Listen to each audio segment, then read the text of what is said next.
खास जानकारी देने वाले हैं और वीडियो के आखिर में इसके वैज्ञानिक फायदे भी बताएंगे।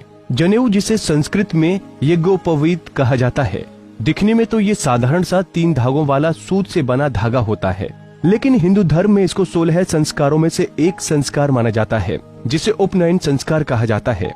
आपको बता दें कि जनेऊ में 3 सूत्र त्रिमूर्ति ब्रह्मा, विष्णु और महेश के प्रतीक, देवचरण, पितृशरण और ऋषिशरण के प्रतीक, सत्व, रज और तम के प्रतीक होते हैं और इसे व्यक्ति बाएं कंधे से ऊपर और दाईं भुजा के नीचे पहनता है। मतलब कि इसे गले में इस तरह डाला जाता है कि वो बाएं कंधे से ऊपर रहे। आपको जानकर हैरानी होगी कि जनेऊ के एक एक तार में 3-3 तार होते हैं, यानी कुल तारों की संख्या 9 होती है।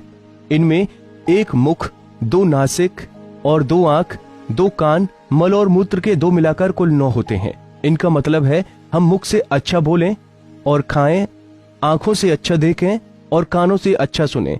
जनेऊ में 5 गांठ लगाई जाती हैं, जो ब्रह्म, धर्म, अधर्म, काम और मोक्ष का प्रतीक है। ये 5 यज्ञों, 5 ज्ञानेंद्रियों और 5 कर्मों के भी प्रतीक हैं। तो वहीं जनेऊ की लंबाई 96 अंगुल होती है, क्योंकि जनेऊ धारण करने वाले को 64 कलाओं और 32 विद्याओं को सीखने का प्रयास करना चाहिए। वैसे तो सही मायने में बच्चा जब 8 साल का हो तभी जनेऊ पहना देना चाहिए, उसके बाद ही शिक्षा शुरू करानी चाहिए। लेकिन आज के समय में ऐसा नहीं होता है, इसलिए शादी के पहले जनेऊ पहनाया जाता है। तो चलिए अब आपको बताते हैं जनेऊ धारण करने के बाद के नियम। सबसे पहले तो मलमूत्र विसर्जन के दौरान जनेऊ को दाहिने कान पर चढ़ा लेना चाहिए और हाथ स्वच्छ करके ही उतारना चाहिए। इसका मूल भाव ये है कि जनेऊ कमर से ऊंचा हो जाए और अपवित्र न हो, और अगर जनेऊ का कोई तार टूट जाए या 6 माह से अधिक समय हो जाए तो बदल देना चाहिए। खंडित प्रतिमा शरीर पर नहीं रखते। धागे कच्चे और गंदे होने लगे तो पहले ही बदल देना उचित है। तो वहीं घर में जन्म मरण के सूतक के बाद इसे बदल देने की परंपरा है। जिनके गोद में छोटे बच्चे नहीं हैं, वो महिलाएं भी जनेऊ संभाल सकती हैं, लेकिन उन्हें हर मासिक धर्म के बाद इसे बदल देना पड़ेगा। इसके अलावा बता दें कि जनेऊ को शरीर से बाहर नहीं निकाला जाता।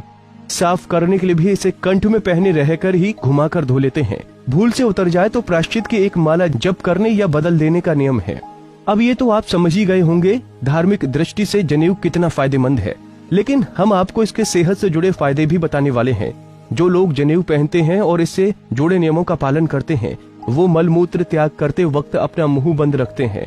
इसकी आदत पड़ जाने के बाद लोग बड़ी आसानी से गंदे स्थानों पर पाए जाने वाले जीवाणुओं और कीटाणुओं के प्रकोप से बच जाते हैं। जनेऊ को कान के ऊपर कसकर लपेटने का नियम है। ऐसा करने से कान के पास से गुजरने वाली उन नसों पर भी दबाव पड़ता है जिनका संबंध सीधे आंतों से है। इन नसों पर दबाव पड़ने से कब्ज की शिकायत नहीं होती है। पेट साफ होने पर शरीर और मन दोनों ही सेहतमंद रहते हैं। तो वहीं रिसर्च में मेडिकल साइंस ने भी पाया है कि जनेऊ पहनने वालों को हृदय रोग और ब्लड प्रेशर की आशंका अन्य लोगों के मुकाबले कम होती है। जनेऊ शरीर में खून के प्रवाह को भी कंट्रोल करने में मददगार होता है।